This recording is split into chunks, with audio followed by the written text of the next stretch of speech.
Varghese George നമുക്കൊപ്പം ചേരുന്നുണ്ട്. Shri Varghese George, താങ്കളടക്കം പങ്കെടുത്ത യോഗത്തിൻ്റെതാണ് ഇന്നലെ ഉണ്ടായിരിക്കുന്ന തീരുമാനം. എന്തുകൊണ്ടാണ് ഇടതുമുന്നണി നേതൃത്വത്തിൽ നിന്നും ഇത്തരമൊരു സമീപനം ഉണ്ടായതെന്നാണ് താങ്കൾ കരുതുന്നത്? നിങ്ങൾക്ക് ഉറപ്പ് ലഭിച്ചിരുന്നോ ലോക്സഭാ തെരഞ്ഞെടുപ്പിൽ ഇത്തവണ ഒരു സീറ്റ് നൽകുമെന്ന കാര്യത്തിൽ? ഞങ്ങൾ 1952 മുതൽ ലോക്സഭാ ഇലക്ഷൻ ആരംഭിച്ചപ്പോൾ മുതൽ കേരളത്തിൽ സോഷ്യലിസ്റ്റുകൾ മത്സരിക്കുകയാണ്, ഒരു തവണ ഒഴികെ. കഴിഞ്ഞ തവണ ഞങ്ങൾ ഇടതുപക്ഷ മുന്നണിയിലേക്ക് വന്നപ്പോൾ CPM ഞങ്ങളുമായി ഒരു ഉഭയകക്ഷി ചർച്ചയുണ്ടായിരുന്നു. അന്ന് പരേതനായ കോടിയേരി ബാലകൃഷ്ണനും CPM-ന് വേണ്ടി ഞങ്ങളുടെ പാർട്ടിയുടെ അധ്യക്ഷൻ ശ്രേയംസ് കുമാറും ഞാനുമാണ് ഉഭയകക്ഷി ചർച്ചയിൽ പങ്കെടുത്തത്. അന്നത്തെ ഉഭയകക്ഷി ചർച്ചയിൽ ഉണ്ടായ ഒരു തീരുമാനം, അടുത്ത പാർലമെന്റ് ഇലക്ഷന് തീർച്ചയായിട്ടും സോഷ്യലിസ്റ്റ് ആശയക്കാരായ ഞങ്ങളുടെ പാർട്ടിക്ക് ഒരു സീറ്റ് ഉറപ്പ് തന്നിരുന്നു. എന്നാൽ ബഹുമാനായ കോടിയേരി ബാലകൃഷ്ണന്റെ നിര്യാണം മൂലമാണ് പിന്നീട് ഞങ്ങളുടെ പേര് പറയാഞ്ഞത് ഇന്നലത്തെ പ്രസ്താവനയിൽ. അങ്ങനെയുള്ള ഒരു വാക്ക് ഇത്തവണത്തെ LDF യോഗത്തിൽ പാലിക്കപ്പെട്ടില്ല. മാത്രമല്ല, എപ്പോഴും ദശാബ്ദങ്ങളായി LDF-ലെ സീറ്റ് ഫോർമുല നിർണയിക്കുമ്പോൾ സീറ്റ് ഫോർമുല പ്രഖ്യാപിക്കുന്നതിന് മുമ്പ് ഘടകകക്ഷികളുമായിട്ട് ഉഭയകക്ഷി ചർച്ച നടത്തും. ആ ഉഭയകക്ഷി ചർച്ച നടത്തി അതിൽ ധാരണയായിട്ടാണ് സീറ്റ് ഫോർമുല LDF-ൽ പറയുന്നത്. പക്ഷെ ഇത്തവണ അങ്ങനെ ഒരു കാര്യമേ ഉണ്ടായിട്ടില്ല. നേരെ LDF-ൽ വന്ന് സീറ്റുകൾ പറയുകയായിരുന്നു. അവിടെ വെച്ച് തന്നെ ഞങ്ങൾ ആ രീതിയെ വിയോജിപ്പ് പ്രകടിപ്പിക്കുകയും ചെയ്തിരുന്നു. ഉഭയകക്ഷി ചർച്ച കൂടാതെ ഇങ്ങനെ വന്ന സീറ്റ് പറയുന്നത് ശരിയായ രീതിയല്ലെന്ന് ഞാൻ പറയുകയുണ്ടായി. മാത്രമല്ല, ഞങ്ങൾക്ക് ഒരു സീറ്റ് ആവശ്യമുണ്ടെന്നും ഞങ്ങള് ഒരു സീറ്റിന് അർഹതയുണ്ടെന്നും ഞങ്ങൾ പറയുകയുണ്ടായി. തമിഴ്നാട്ടിൽ 40 ലോക്സഭാ സീറ്റാണുള്ളത്. അതിൽ മുഖ്യകക്ഷിയായ DMK 20 ലോക്സഭാ സീറ്റ് മാത്രമേ മത്സരിക്കുന്നുള്ളൂ. ബാക്കി 20 ലോക്സഭാ സീറ്റും CPI, CPM, കോൺഗ്രസ് വായിച്ചു തുടങ്ങിയ പാർട്ടികൾ കൊടുക്കുകയാണ് ചെയ്യുന്നത്. ഞാൻ LDF യോഗത്തിൽ പറഞ്ഞ മുഖ്യകക്ഷി പ്രധാനപ്പെട്ട സീറ്റുകളിൽ മത്സരിച്ചിട്ട് ഘടകകക്ഷികൾക്ക് സീറ്റുകൾ വിട്ടുകൊടുക്കണം. അവർക്ക് സീറ്റുകൾ ആവശ്യമില്ലെങ്കിൽ ഞങ്ങളുടെ പാർട്ടിക്ക് ഒരു സീറ്റ് വേണം. വടകര, കോഴിക്കോട്, കണ്ണൂർ, കാസർഗോഡ്, തൃശ്ശൂർ തുടങ്ങിയ സ്ഥലങ്ങളിൽ നല്ല സാമൂഹ്യ അടിത്തറയുള്ളൊരു പാർട്ടി എന്നുള്ള നിലയ്ക്ക് ഞങ്ങൾക്ക് അതിന് അവകാശമുണ്ട് എന്ന് പറയുകയാണ് ചെയ്യുന്നത്. അതുകൊണ്ട് LDF യോഗത്തിൽ തന്നെ ഞങ്ങൾ ഈ കാര്യങ്ങൾ ഉന്നയിച്ചിട്ടുണ്ട്. അതുകൊണ്ട് നേരത്തെ തന്ന ഉറപ്പ് കണക്കിലെടുക്കാതെയും ഇപ്പോഴത്തെ ഞങ്ങളുടെ ക്ലെയിം കണക്കിലെടുക്കാതെയും LDF മുന്നോട്ട് പോയപ്പോൾ ഈ കാര്യങ്ങൾ റിപ്പോർട്ട് ചെയ്യാൻ വേണ്ടി കൂടിയ പാർട്ടി യോഗമാണ് ഇന്നലെ ചേർന്നത്. ആ പാർട്ടി യോഗത്തിനുണ്ടായ അഭിപ്രായം നമുക്ക് തന്ന സ്ഥാനങ്ങൾ കൂടി അങ്ങ് തിരിച്ചു കൊടുക്കാം എന്നുള്ളതാണ്. ഇടതുപക്ഷ ജനാധിപത്യ മുന്നണിയിൽ ഉറച്ചു നിൽക്കുന്നതിന് തന്നെയാണ് ഞങ്ങളുടെ തീരുമാനം.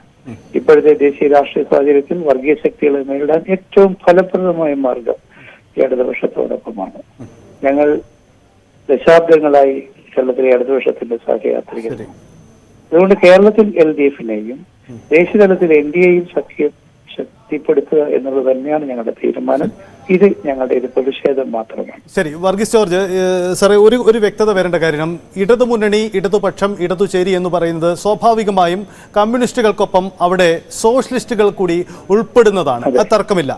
അതുകൊണ്ട് ആ ഒരു സാധ്യതയും അതിന്റെ ഒരു രാഷ്ട്രീയ സ്വഭാവം തിരിച്ചറിഞ്ഞാണ് നിങ്ങൾ ഇടതുമുന്നണിയിലേക്ക് തിരിച്ചെത്തുന്നതും, അതൊക്കെ സമ്മതിക്കുന്നു. പക്ഷെ അതിനുമപ്പുറം ഒരു പാർട്ടിയുടെ വലിപ്പച്ചെറുപ്പ് കണക്കുകൾ അപ്പുറം ലോക്സഭാ തെരഞ്ഞെടുപ്പിലേക്ക് ഒരു പ്രാതിനിധ്യം വേണമെന്നത് ഒരു കക്ഷിയുടെ ആവശ്യമാണ്.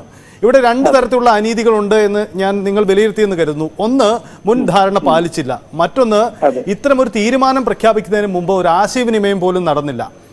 അതായത് താങ്കൾ ഉൾപ്പെടെയുള്ള രാഷ്ട്രീയ കക്ഷി ഇടതുമുന്നണിയിലേക്ക് തിരിച്ചെത്തിയതിന് ശേഷം ഏറെ പ്രധാനപ്പെട്ട നടക്കുന്ന ഒരു തെരഞ്ഞെടുപ്പാണ്.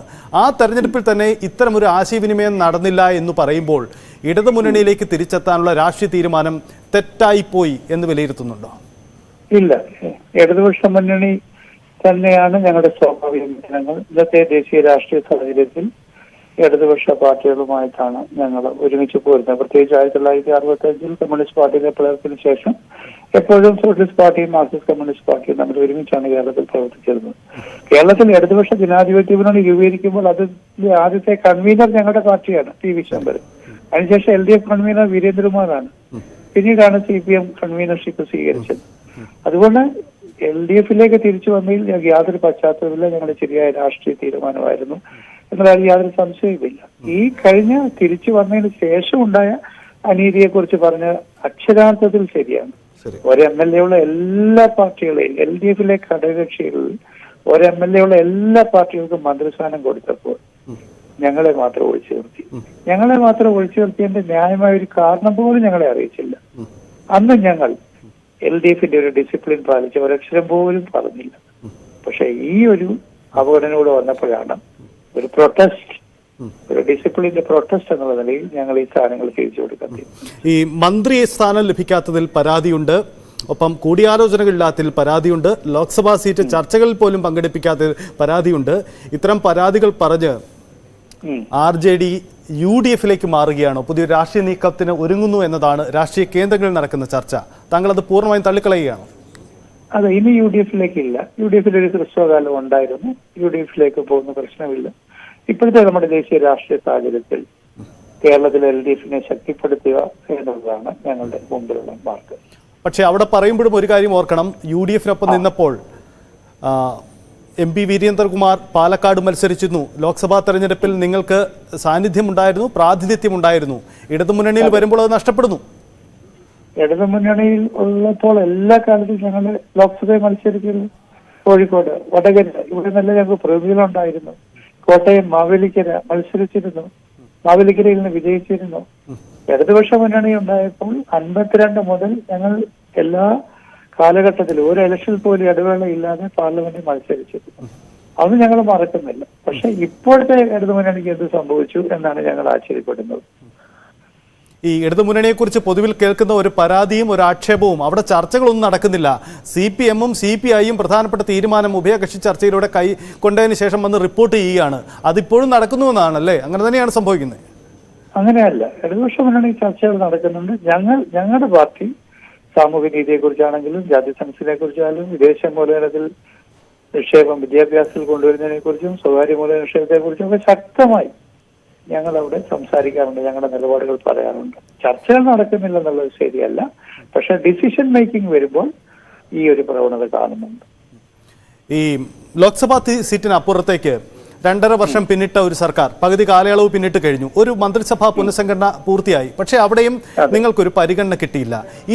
ഇനിയെങ്കിലും അവശേഷിക്കുന്ന കാലയളവിൽ മന്ത്രിസഭയിൽ ഒരു പ്രാതിനിധ്യം നൽകിക്കൊണ്ട് അത്തരമൊരു പരിഗണന ഇടതുമുന്നണിയിൽ RJDക്ക് കിട്ടും, അങ്ങനെ പ്രതീക്ഷിക്കുന്നുണ്ടോ? അത് ഇടതുമുന്നണി തീരുമാനിക്കട്ടെ. ഇടതുമുന്നണിയാണ് തീരുമാനിക്കുന്നത്. ഞങ്ങൾ ഒരാവശ്യവും ഇനി മുമ്പോട്ട് വെക്കാൻ പോകുന്നില്ല. ഇടതുപക്ഷ മുന്നണിയുടെ ഡിസിപ്ലിൻ അനുസരിച്ച് ഞങ്ങളുടെ പാർട്ടി പ്രവർത്തകർ LDFിന്റെ മാനിഫെസ്റ്റോ അനുസരിച്ച് പ്രവർത്തിക്കും. ഈ LDF ഗവൺമെന്റിനെ അധികാരത്തിൽ കൊണ്ടുവന്നതിൽ ഞങ്ങൾക്കും പ്രധാനപ്പെട്ട പങ്കുണ്ട്. അങ്ങേക്കറിയാവല്ലോ ഞങ്ങളുടെ പാർട്ടിയുടെ മലബാറിലെ സ്വാധീന കേന്ദ്രങ്ങൾ. ആ സ്വാധീന കേന്ദ്രങ്ങളിൽ വിജയിച്ച LDF MLAമാരെ വിജയിപ്പിക്കുന്നതിൽ നിസ്വാർത്ഥരായ സോഷ്യലിസ്റ്റുകൾ കുടുംബങ്ങളായിട്ട് അഹോരാത്രം പരിശ്രമിച്ചു. കുറ്റിയാടിയിൽ ജയിക്കുന്ന 400 വോട്ടിനല്ലേ? ഞങ്ങൾക്ക് അവിടെ 5000 വോട്ട് ഈസി ആയിട്ടുണ്ടെന്ന് എല്ലാവർക്കും അറിയാവുന്നു. അങ്ങനെ എത്രയോ നിയോജകമണ്ഡലങ്ങൾ ഞങ്ങളുടെ പ്രവർത്തനങ്ങളുടെ ഫലമായിട്ട് വിജയിച്ചു വന്നതാണ്. അതുകൊണ്ട് ഈ ഗവൺമെന്റിന്റെ വിജയത്തിനും തുടർച്ചയ്ക്ക് ഞങ്ങൾ കൂടി കാരണക്കാരാണ്. പക്ഷെ അത് LDF മനസ്സിലാക്കണമെന്ന് മാത്രമേ ഞങ്ങൾ പറഞ്ഞിട്ടുള്ളൂ. ഓക്കെ, ഈ കക്ഷി സോഷ്യലിസ്റ്റുകളുടെ ഏകീകരണം, സംയോജനം ഉണ്ടാവണമെന്ന ആവശ്യം ഇടതുമുന്നണി നേതൃത്വം, മുഖ്യമന്ത്രിയൊക്കെ നേരത്തെ പരസ്യമാക്കിയതാണ്. അത് സംഭവിക്കാത്തത് കൊണ്ടാണോ ഒരുപക്ഷെ ഈ സീറ്റ് വിഭജന വിഷയങ്ങളിൽ അടക്കം ഒരു പരിഗണന കിട്ടാതെ പോകുന്നത്? എന്തുകൊണ്ട് ഇക്കാര്യത്തിൽ ഇടതുമുന്നണി നിലപാട് അങ്ങനെ എടുക്കുന്നു? അത് ഞങ്ങൾ വളരെ ആത്മാർത്ഥമായിട്ട് വാസ്തവത്തിൽ പരിശ്രമിച്ചാണ്. പക്ഷെ അപ്പോഴാണ് കർണാടകത്തിലെ രാഷ്ട്രീയ പ്രശ്നം വന്നത്. JDSുമായി ഞങ്ങൾ ധാരണയായതാണ്. പ്രസിഡന്റ് സ്ഥാനം JDSന് കൊടുക്കാം, ഞങ്ങൾ മാറി നിൽക്കാം, അങ്ങനെ 3 MLAമാരുണ്ടാകും. പക്ഷെ അപ്പോഴാണ് JDS പാർട്ടി ദേശീയ തലത്തിൽ NDAയുമായിട്ട് കൂട്ടിച്ചേർന്നത്. അവരുടെ അധ്യക്ഷൻ NDAയിലേക്ക് ചേർന്നത്. അപ്പോൾ പിന്നെ ആ പാർട്ടിയുമായിട്ട് ചേരാൻ നിവൃത്തിയില്ലാതെ വന്നു. അങ്ങനെയാണ് BJPയുമായിട്ട് ഒരിക്കലും സന്ധി ചേരാത്ത ലാലു പ്രസാദ് യാദവിന്റെ പാർട്ടിയിൽ ഞങ്ങൾ ചേരാൻ തീരുമാനിച്ചു. ശരി, ഈ എന്തായാലും ലോക്സഭാ സീറ്റ് വിഭജനം പൂർത്തിയാക്കി അതിന്റെ ഒരു ധാരണയുണ്ടായി എന്നാണ് ഇടതുമുന്നണി നേതൃത്വം പറയുന്നത്. അങ്ങനെയെങ്കിൽ ഇനി ഒരു പുനഃപരിശോധന ഈ ലോക്സഭാ സീറ്റ് വിഭജന കാര്യത്തിൽ ഉണ്ടാകുമെന്ന് പ്രതീക്ഷിക്കുന്നുണ്ടോ? എനിക്ക് പ്രതീക്ഷയില്ല. പക്ഷെ ഞങ്ങളുടെ പ്രൊട്ടസ്റ്റ് ഞങ്ങൾ രേഖപ്പെടുത്തി. യെസ്, വളരെ നന്ദി. എന്തായാലും വർഗീസ് ജോർജാണ് രാഷ്ട്രീയ നിലപാട് പ്രഖ്യാപിച്ചത്. എന്തായാലും ഇടതുമുന്നണി